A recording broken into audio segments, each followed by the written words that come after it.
Okay, got that. Cool. Okay. So welcome everybody. For those of you who don't know me, a couple new faces. My name is John Belsick. I am the president of the Development Council. We've got a couple things to talk about tonight. A couple of updates from some projects we've undertaken and meetings we've attended. So we'll kind of share some of that information. So let's see, I'm gonna pull my agenda here. So the first thing on my agenda, so a couple of us attended a community benefits agreement workshop a couple 2 weeks ago.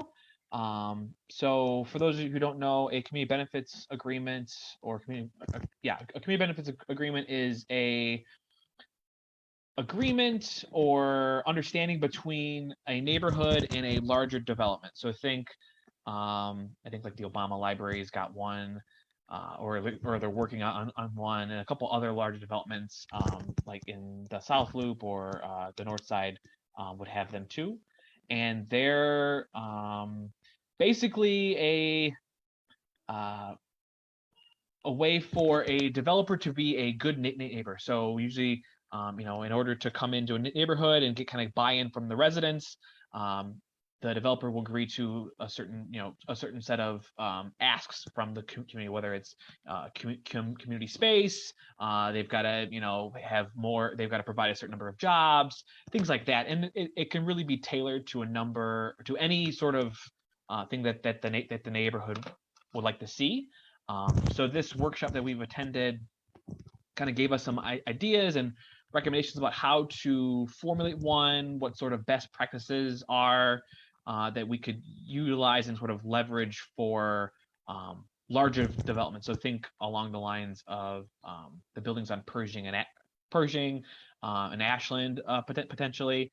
So like the CMD buildings, which are largely empty but are always constantly, the thought of like, oh, what if we did this in there? What if we did this in here? And so, for example, the 3 or 4 buildings on the east side of Ashland on 39th Street, those were thought of for the C40 competition. So those would be a perfect candidate for, coming up with a community benefits agreement, presenting it to whoever the owner or the developer is, and then kind of working with them to kind of come up with terms that benefit both them and us as a neighborhood. So it's a way just for us to make sure that we have a voice in what goes on here. We've explored this option before, and we really didn't have the leverage or the really a developer to kind of try it out on. So as we'll kind of refine some of these things and kind of get some input from the community about what people would like to see, what they want, that we can sort of tailor and kind of explore our options here. Are there any questions on kind of how a CBA works? Any thoughts, just initial thoughts on what people want to see from a potential developer? Just kind of a broad stroke here. It doesn't be anything really specific, but just some general thoughts. Pause for that. John, I'm curious what kind of terms you guys discussed. Were you looking like at environmental issues, jobs? Like what are you guys thinking? So we haven't really talked about a whole lot, and like I said, it's really development specific. So so there's a CBA, which is like I don't want to call it a contract because I don't know how legally binding it is. But there's other broad. So the CBA would be, this one building, this one developer, they agree to this. But there's other things like what do they call it? Like a good neighbors agreement, which is more broad. That could be like, hey, in order for you to come here, we as a neighborhood want to see this, and if you can agree to that, or kind of work with us to kind of meet those goals or get close, then it's should be mutually beneficial for that. So that one's a little less specific on what you can do. So there's kind of a scale, if you will, of what can be done. But no, nothing specific yet. Any other questions or thoughts on CBAs? Okay. Then I'm gonna go to Kate, and then I'm gonna ask. So Kate has been spearheading our efforts at with UIC to kind of host some workshops. To host them as a class to do some visioning this summer all around some of the TOD spaces. So I'm gonna let Kate talk about that and kind of where we are in that current process. So Kate, go ahead. All right, thanks. And I will say I'm in an airport, so if you hear background noise, just like flag me and I'll stop and wait it out. So yeah, we are going to be running a summer term course with UIC, and Sanjeev is going to be leading that course with his colleague April, who was not able to join us tonight. And we're going to have a group of graduate students all over McKinley Park helping us design and redesign for vacant spaces and spaces in need of redevelopment. So specifically, we're going to be looking at the area around the 35th and Archer L, including the area, the intersections on either side of the L and the vacant lots behind the L, which John is pointing to. And then we'll also be looking at sections of 35th Street itself.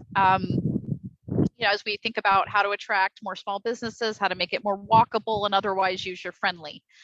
And so with that, we are going to be soliciting help from people to volunteer for various things to help us make this course happen. We also have the care and feeding of these graduate students. We have a space that we're going to be renting from Mariposa that they'll be working from. Mariposa is more or less across the street from the L. And then there's going to be a lot of day-to-day and a lot of opportunities for community input. So one of the things that we'll be asking you for is to bring your friends to these community input sessions as they get scheduled. And Sanjeev and April are working now on the syllabus, so we'll have more details in the not terribly distant future. I think with that, I'll turn it over to Sanjeev. Yes, thanks, Kate. So yes, the plan is this course would be from May 16th to June 10th.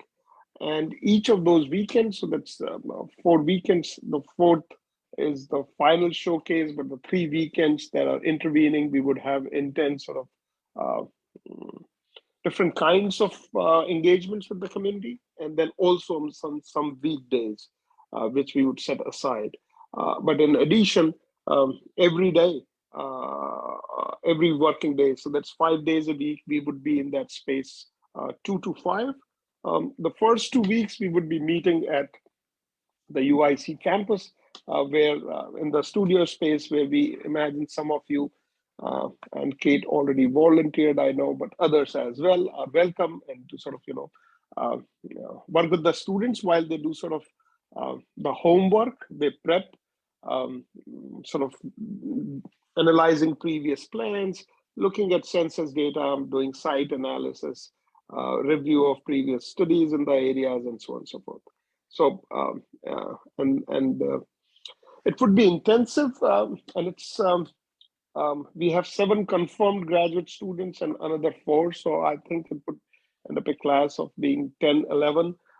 Though some might, this is, you don't actually have graduate classes which are as intensive as this. This is 5.5 hours every day, and then student work on top of it. So it's close to, involuntary servitude, you could call it, right? 11 to 12 hours every day in summer. So I imagine a couple might chicken out, like, it's the Army boot camp, and some say, I don't really want to handle this. But the 7 students who are the Master of City Design students, it's the capstone. So they gotta do it. So we got, people who are committed to finishing it. So it would happen, and it's, as Kate said, the preps are in place, and we're working on the syllabus.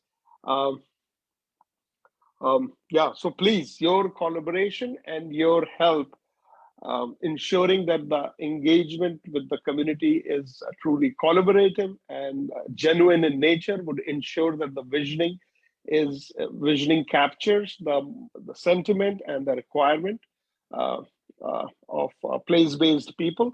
And then we would, have a final document which would be truer to what is is sort of grassrooted at some level. In addition, with the design ideas that we would sort of, students would develop, uh, uh, and we would hand over to you, if, as a plan document that could be pursued further by the community for future pursuits. So that's sort of the overall sense of this class.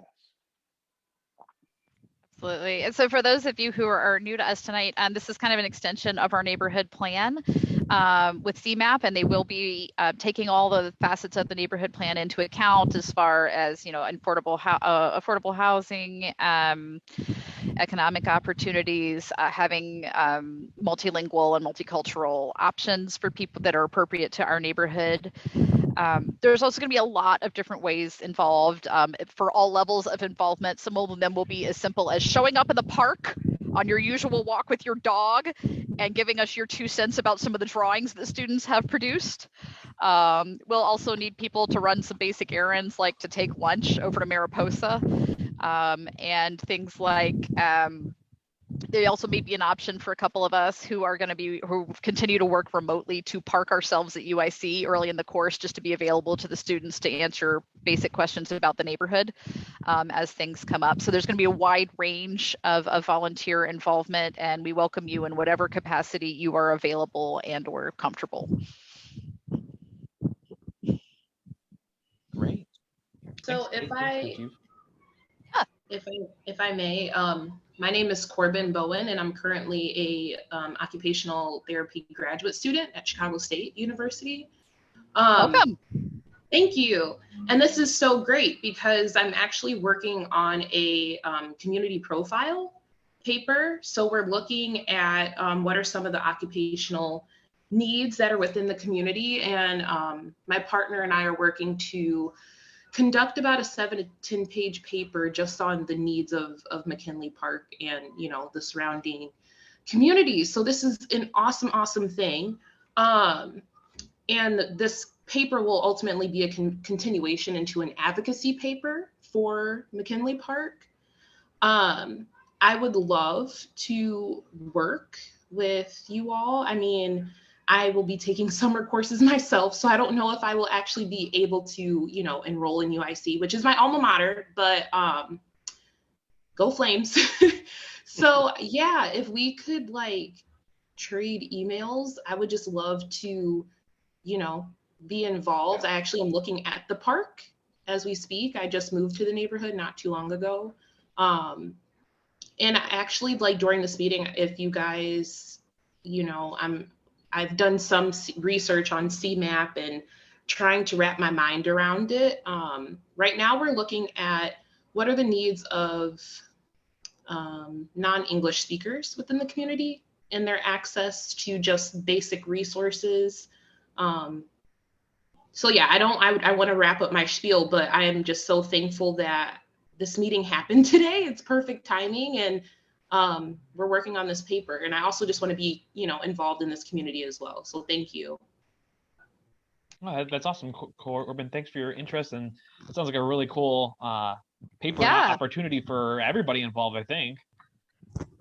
So. Yeah, Absolutely. we would definitely like to have access to that paper once, Corbin, you made progress. That would, students would sort of, we shouldn't be calling them students. They would be, several of them have had many years of experience, and they would be professional urban designers right after summer, right? So they are pretty well advanced, just like you are. But whatever work comes together and you are happy, we would be happy to have you over in the studio space. Yeah, definitely. I would love to pop in. I just don't want to get kicked out of campus because I'm not a student. But so are most of your graduate students, you did mention their capstone. Do you have any occupational therapists? No, this is the Master of Urban Design. Okay. But nonetheless, every information they can get about the neighborhood. Sure. Useful in the interest of the plan, right? I mean, it's right. Unless you know the people and unless you know the place well, right? People and places, they need to know these two things well in order to create a better design for the 3 spaces Kate described. Yeah. Right. Corbin, regarding your specific interest, we should get you connected with our friends at MAHA, the Midwest Asian Health Association, which is active in the neighborhood. Okay. Yeah. That would be great. Yeah. Because I mean, OTs talk about universal design as well. We talk about access and, assistive tech and all of those things. So like, I think just the community and people in general need to know more about OT and what we do. I've been through it. Yeah. I can appreciate that. Yeah. For sure. Yeah. Sure. Drop us a line at the email that Liz just put in the chat, and we will see if we can help you make some introductions. Awesome. Thank you so much. Yeah, no problem. Okay, are there any other questions, comments about the UIC, our UIC partnership, basically? All right, not hearing any. I will say you guys can go ahead and pencil in your calendars for the final showcase, which is going to be on Friday, June 10th, right? It's the 10th is the Friday. And we'll get exact time and location for that. Be good. I'm excited for it. All right. I want to move on then to my next thing. So back in mid-February, Zach and I attended a listening session with CDOT and a number of other partners with the city. And I've spoken about this before. They're looking at the Southwest Industrial Corridor. So it's a larger portion of kind of the Southwest area, but it does encompass McKinley Park. And they're looking specifically at how transportation is affecting residents, the neighborhood. So things like truck traffic, pollution, just kind of all around kind of industrial activities. And so let's see, just as a brief refresher, let me share my screen here. So the main partners in this study are CDOT and DPD, so the Department of Planning and Development. They want to understand and address things like freight transportation and industrial development. And then this area circled here is kind of their area of study currently. So we are right in this kind of right in the middle, basically, of their study area. And then as you can see, all around us, there's both industrial corridors, so these purple areas, as well as a play manufacturing. So around us, it's PMD 11 and PMD 8, which are right here and right here. So where the CMD is.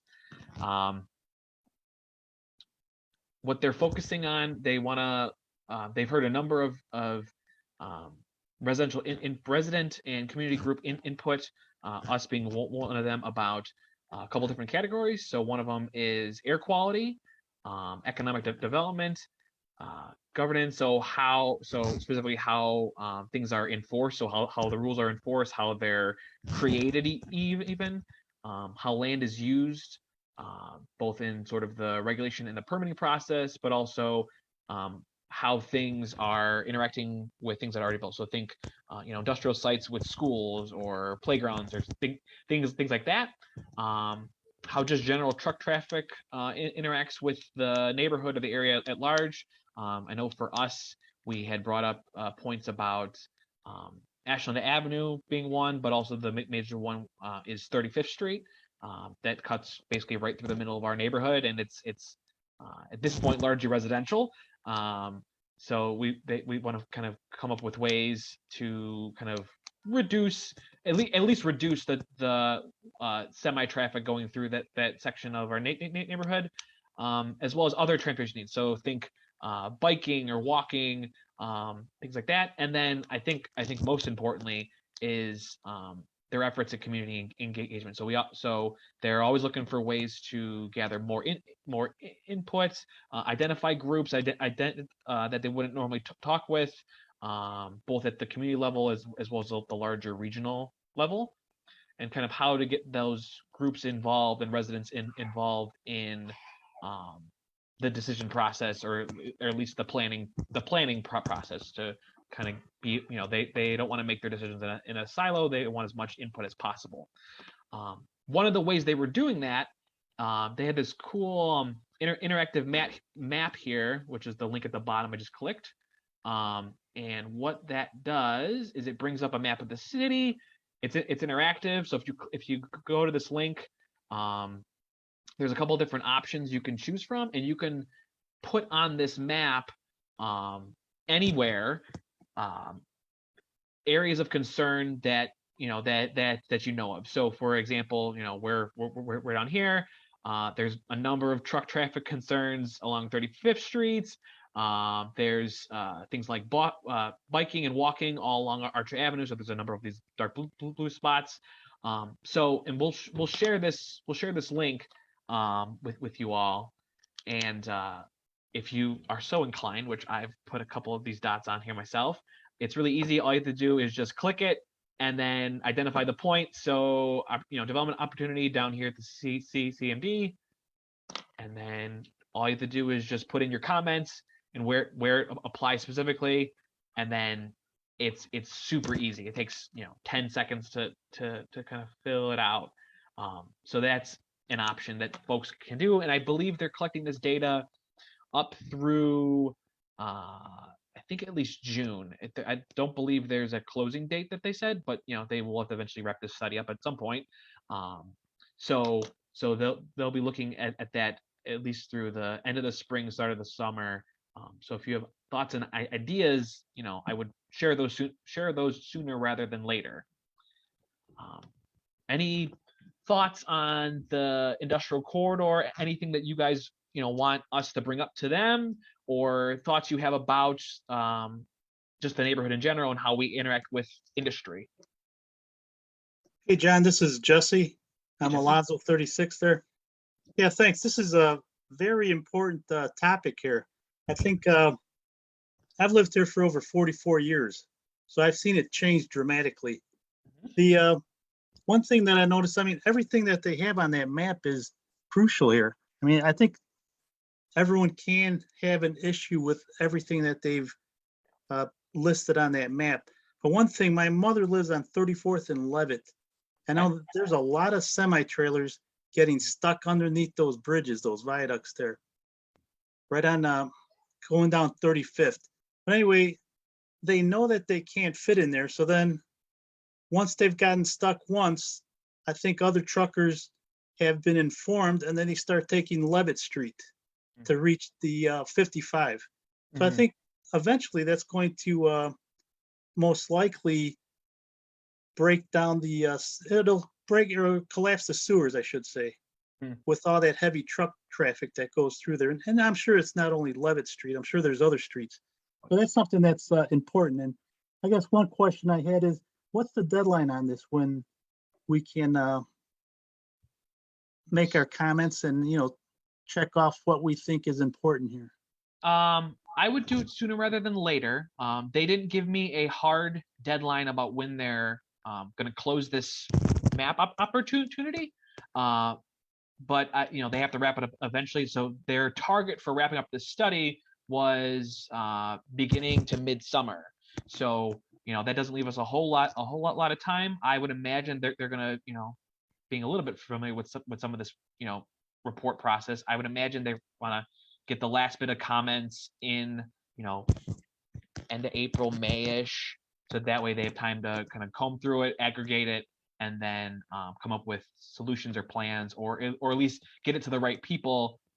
Even if it doesn't make it in this report, they can at least get it to the right department to potentially address those concerns. But yeah, sooner rather than later, I guess, is the short answer. All right. So do I just print out this link that you have up there, or are you going to send that to us? Dropped it in the chat actually. So if you just click it, it'll take it right to this map, and just grab any one of these icons here, and then just drop it where you need to drop it on the map. And you can do as many as you want. I think I did like 5 of them. All right, great. Thank you. Yeah, and I'd like to thank Sanjay and his team there as well. I think it's very important getting a nice design. I would like 35th Street to be like LaGrange Park, all that restaurant row there. that'd be perfect. And I think we have two very special restaurants there in Bochos and Chile Toreador. I think if we keep going, I mean, they also have that pizza place that just opened up. If we keep going east, I think that'd be a very valuable asset for the neighborhood. Yeah, agreed. I think one of the major challenges that we'll have to address is, how to get those, which are now zoned residential buildings, zoned back to commercial or business, which they were, back in the when I was a kid, back in the early '90s. Sure. So Yeah. that, and to touch on the challenge we're gonna do, right? So that's what we all signed up for. Right. To touch on that last point specifically about zoning on 35th, we did have a conversation with the alderman a couple weeks ago, and he's not willing to make any effort to blanket change the zoning, but he did indicate that he is willing to work with property owners in ways that could defer the cost of rezoning for property owners in that area who are willing to change the zoning to bring in more commercial. So if you know anybody who would be interested in that, that's a conversation that should be had further. Yeah, so it's going to be a piecemeal lift. So at this thing, which is fine. You can't force everybody to up zone or down zone, whatever the category is, right? All right. Are there any other questions about the Southwest Industrial Corridor study? I have a question. Will this bring more jobs? Is like that the potential hope to the neighborhood? That's an excellent question. I don't recall them actually bringing that up. I think from my discussions, I think it's just a way to address industrial development in and around a neighborhood, or how a neighborhood interacts with that development. It might be a secondary or tertiary result of it, because they might have a better way to allocate space in the CMDs or the PMDs, whatever it is. But I don't think it's a direct benefit. Okay. John, that's what I can ask. I'm gonna ask that. That's a really interesting angle, Corbin, because I understood it to be more about mitigating environmental concerns of existing industrial operations and or relics of those operations. Is that accurate? I think that's more accurate. Okay.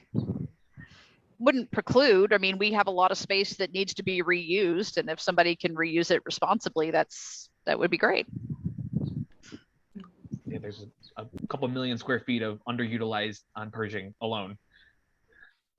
So. And sorry, just a quick question, prompted a little bit by Corbin's comment. I'm just wondering if you heard anything about streetscape improvement dollars and that sort of piece related to the work as well. So I know a lot of transportation studies and transportation departments, sort of their mandate is, we have these issues with transportation. Trucks sounds like are an issue turning around, but the interventions to then respond to them and react to them are often very engineering in nature, not to pick on engineers, but sort of very focused on the infrastructure side, as opposed to sort of softer, landscape kind of intervention. So I don't know if I didn't hear that in your comments. I'm not sure if it wasn't mentioned, John, or the sort of sounds like an opportunity if there would be sort of changes being made to the physical infrastructure. Yeah, I mean, I don't recall it being mentioned, but yeah, I took a little note here, so I can certainly look into that and figure out, how, even if outside of this effort, we can kind of leverage that or use that, because I know discussions were had before, 2 or 3 years ago when we were doing our CMAP study about how to improve the streetscape of 35th Street itself. How to make it what they call it, a pedestrian street. So yeah, that's definitely an opportunity that we can try to look further into. And John, if I may, apologies for being late. I think what we did also kind of ascertain from that latest conversation with the alderman is that there aren't a whole lot of committed funds in the TIFs that overlap our neighborhood. That primarily would be, an area where, infrastructure spending can happen, especially if we're talking about streetscape. That's an opportunity there. because it doesn't sound like those dollars have anywhere to go at the moment. At least we weren't given the impression that those dollars were going anywhere else outside of a small business kind of like loan kind of incentivization program. That's the only thing that's really in that tip. You know, and additionally, I think, you know, what we can do as a community group, or just even to, you know, try to present more more ideas and have more voice behind certain ideas towards the aldermen. Kind of gathering those things, and honestly, those are all kind of tenets or pieces of the neighborhood plan that is yet to be, you know, fully endorsed by the aldermen up to this point. But you know, a lot of those things are in there, and those are things that we've been kind of, you know, asking about and trying to pursue for a while now. But there are dollars, at least, you know, if not in one particular area or one particular program, there are dollars at least in the TIF that we know of. That's an option. Question. So we did recently get the pedestrian island at Ashland and Archer. Do we know exactly what happened behind the scenes with that, or where the money came from? Do not. It just sort of it magically appeared one day. I mean, I'm not mad. That's the kind of thing that can magically appear more often. That was one of the things they talked about for Archer and Leavitt, was things like a pedestrian island to make that intersection a little more palatable. Yeah. So. Okay. Great. Are there any other questions about this or comments? Happy to entertain those. Okay.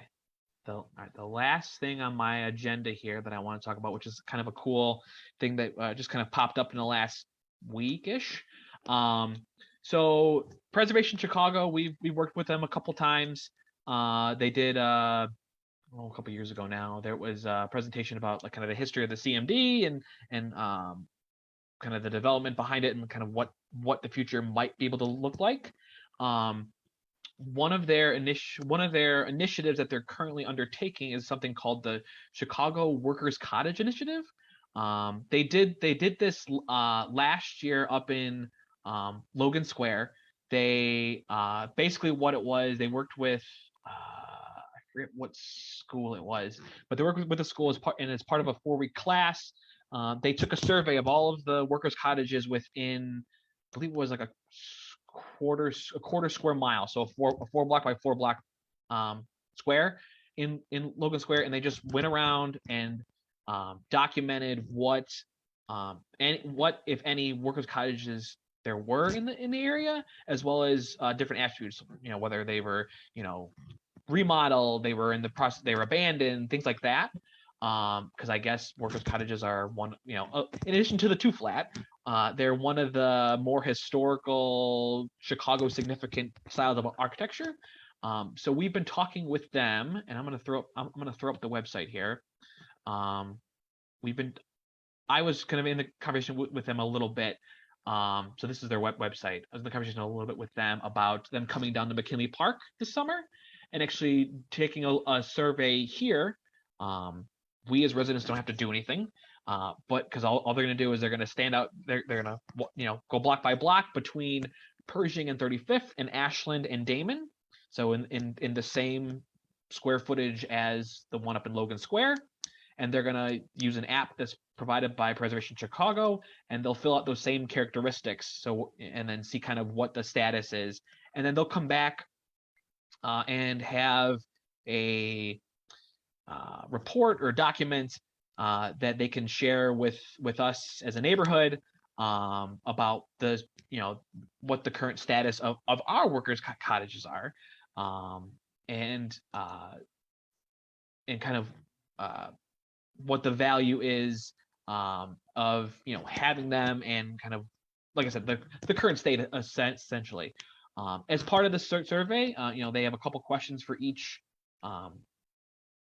house that they're going to look at, but they wanted to know, as for us as residents, you know, if they can add a couple questions, what would be valuable to us that they can share with us at the end of this.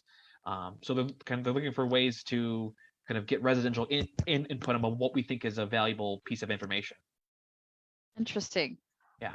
One of the things, so I live in one of these. So one of the things that I would actually like to know is none of the records on my house match for like when it was built or who built it, or like it's kind of a mishmash. And I would kind of curious to know what the history of other comparable homes is like, if there's kind of a general agreement about when the cottages around the CMD got built or any of that kind of thing. I'd be very curious. Okay. And I also want to point out that that is Damon Avenue, just south of Target in the photo. No, I'm like 99% sure it's 20. Isn't that 20? No, they're just painted the same colors. Oh, that's crazy. Yeah, and I live in a workman's cottage as well. So, but yeah, most of those right south of Target they're all the same. Yeah. But you right, because there's an orange one and a blue one and a red one. But now I'm looking at the house numbers. It's 3300 south, so it wouldn't be. Oh, that's crazy. Said they are a unique piece of Chicago architecture that there's history and people love these things, right? So there's a little bit of information that they kind of went through for last year.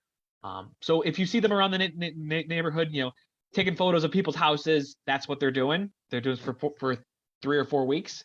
Feel free to talk to them. They're happy to give you. They'll have flyers and information about what they're doing and why they're doing it. And like I said, these are just they're a bunch of kids or college kids doing this. So they're happy to gather any information that they can. So I think they're next for next year, if it all goes to plan. Next year they'll be going further south towards. I don't think it's Inglewood. They said. Back of the yards?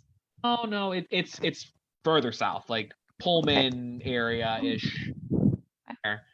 They kind of want run the gamut of a stable neighborhood like us, a neighborhood that's changing like Logan Square was, and then one that is less stable than ours, which is why they went south. So yeah. Weren't they also looking for information about like how they got remodeled and yeah, they should be documenting all of that. So whether they've been remodeled, when they're under remodelement, whether they've been dormered, they'll mark all that, brick facade, vinyl facade, all that stuff. So I guess that's valuable to whatever their report is. Fine. I haven't read the report from last year, so I think it's cool. So anyway, and then we'll share we'll share more information as we get it with you guys. Yes, Sanjay. John, can I jump in for a minute? That might be something of interest. One of our colleagues at UIC, Bob Brugman, he's an art historian of some repute, and I'm sure he would know someone who knows the history of these places.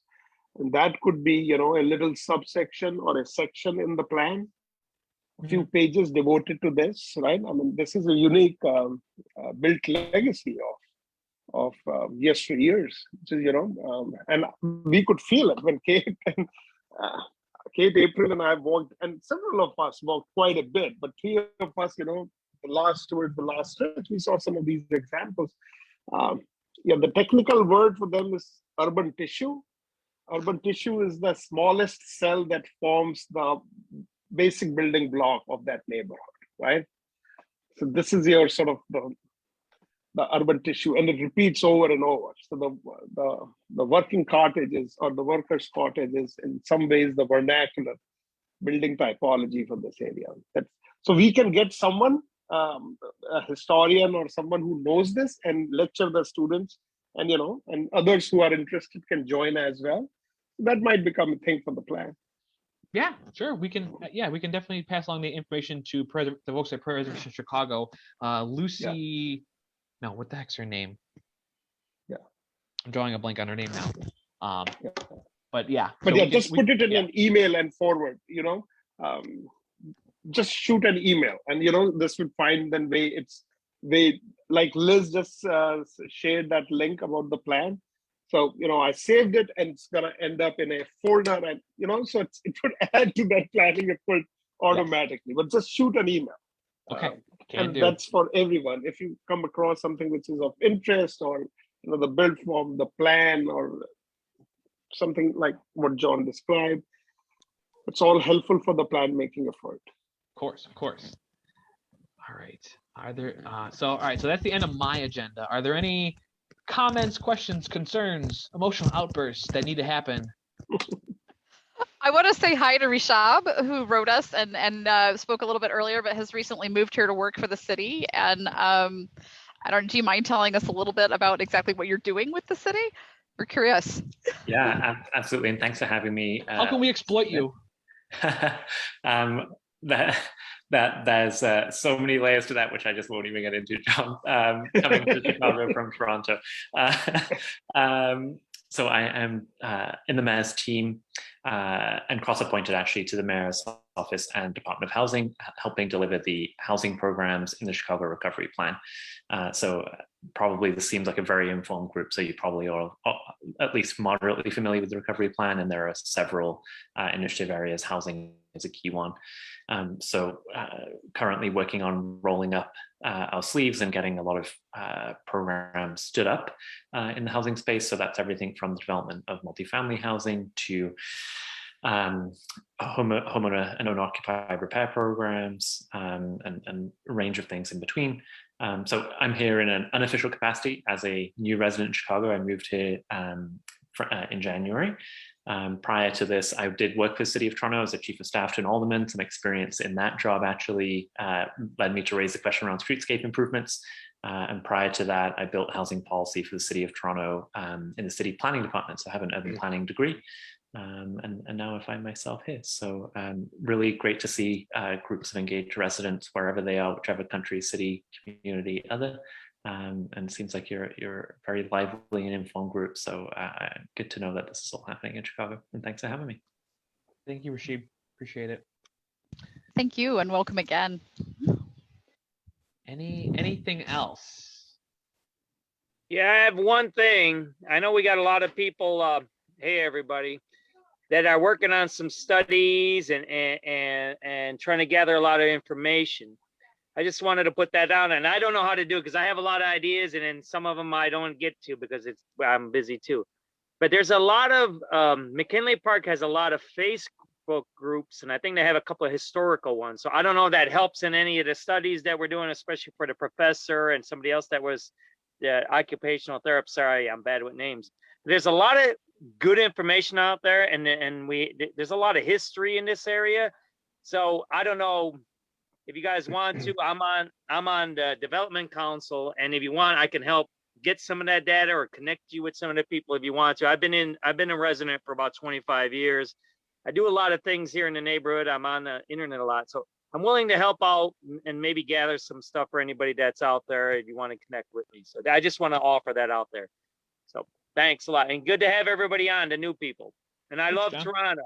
And let's not talk about on the internet, though. There's a lot of things to do in Toronto that we cannot talk about on this call. That's all I got to say.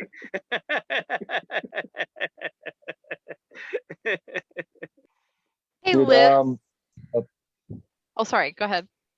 I was just going to say, if any of the folks listening have been following recently, I know we have touched on the ward map process at a couple of times, at a couple of meetings. I think the last time was in December, but recent developments are there is an opposing map now being produced. I forget what they're calling it, but it essentially goes back to, and I think it aligns mostly with, at least on the McKinley Park side, with what the Black Caucus and Rules Committee map was, that kind of divided up McKinley Park a little bit. Didn't give us Ashland, didn't give us most of the PMD. So what that all means, and we don't have to get into the details of that map. I'm not a big fan of that new map that has been proposed, but that is a map in opposition essentially to what the Latino Caucus and Coalition map was, and they had some backing behind that. This new map that was released the other day is essentially meaning that this thing is going to go to referendum, highly likely in June. So this is a map in opposition to the map that was worked on between the Latino caucus, the coalition map. So that's just kind of a news thing, something to look forward to. We're probably going to be voting on this thing in June. So that's just a heads up. Hey, Anthony, two things. Can you please send out a link to that? That must have happened since I've been out of town, and I definitely want to get caught up. Yeah. But also, do you know who is they? It's not the rules committee, I assume. It kind of is the rules committee map. 30, great. 30, Okay. 30 some odd alder people signed on to that one. It spaghettifies a bunch of districts. It's not the best map. It's an opposition map. Okay. I think favorable to certain Northwest side incumbents and such. So definitely They've not officially filed it, like, because we Yeah. were only looking at going to referendum with 2. Does this mean they're replacing the rules committee map, or does this mean we'd go to referendum with 3? It's just another option because the vote, All right, great. we have to pick a list of options. Okay. They might be throwing their weight behind a consolidated map, so I don't know if the number now is 2 competing maps, 3. I don't have the latest on that. And that's not to say another map option won't be introduced by June, but it looks like because there is tension and there isn't consolidation at all around the maps, the Latino caucus and the Black caucus have kind of been having some issues with certain things. It looks like it's not going to end up in getting an agreement at this point. So meaning we'd have to vote on it. Yeah. Well, we'll on that, and then as we learn more, we'll be sure to pass along that information. So we've got hopefully our finger on the pulse enough to know. Okay. The kind of last thing is, I always say, if you want to learn something, let us know. Tell us what we want to present on, what you want us to present on next. We've done a number of informational sessions. We've done things like this, just community things. So if you want to know something specific, please reach out to us. We're we can be reached a number of ways: email, Facebook, Twitter, Instagram. So please feel free to reach out. And then I guess that's the end of the meeting. And then I want to thank you all for coming out tonight and sharing your time on this beautiful Wednesday evening. Our next meeting will be in May. It's the third Wednesday of May, so that will be the 18th. Hopefully by then we'll have some information about the Workers' Cottage project, and then we should be well underway with our collaboration with Sanjeev and his team as well. So we'll look forward to that too. So, all right, with that, I want to end the meeting, and thank you all for coming out and listening. And make sure to get your input into the Southwest Industrial Corridor map sooner rather than later. All right. Good night, everybody. Thanks, everybody. Thanks everyone.